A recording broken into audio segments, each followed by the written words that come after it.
Oi gente, tudo bem com vocês? Então, hoje eu estou aqui mais uma vez para gravar um vídeo e o vídeo de hoje é minha opinião sobre o clipe Streamer Girl do Android. Ok, eu vou falar cada look de cada menino da One. Vamos começar com o Liam. Liam, ele é normal, só que não. Ele tava normal naquele clipe, como todos os clipes, a maioria dos clipes. Ele estava lindo e gato, como todos, estava lindo. Mas o problema é que ele estava com a mão enfaixada. Tem um problema aí, porque ele quis virar um negócio assim na parte dele quando ele começou a cantar. Ele virou um negócio assim, não deu certo. Entendeu? Tipo assim, se não fosse o braço dele não tivesse fachado, ia dar certo, ia ser melhor do que outros. Ok, agora o look do Niall. O Niall estava muito estranho com aquelas roupas que ele tava, eu acho que ficou bem diferente, mas ficou legal quando ele começou a cantar. Ah não, ficou muito legal.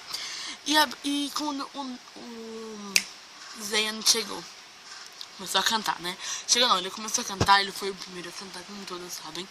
E querendo separar os lutadores de sumô, não sei como fala isso. Tipo, da onde que o Zayn ia conseguir separar isso? Aquele magrinho com aquelas duas bolas assim gigantes daqueles caras. Não sei como ele conseguiu, mas ele conseguiu. Ok. E depois chegou a parte de quem mesmo, do Harry. E como que foi a parte do Harry? Ele chegou lá e chegou numa porta assim, parecia que era um céu, não sei o que era.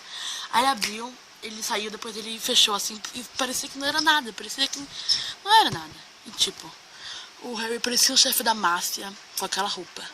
Eu acho que a roupa dele, assim, até aqui, parecia muito mesmo chefe da máfia.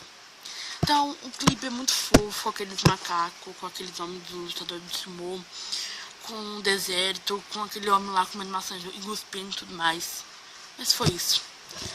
O clipe é assim, ele define loucuras como todos os clipes do Android. Porque quem tem o Android como ídolo sabe que eles não são normais.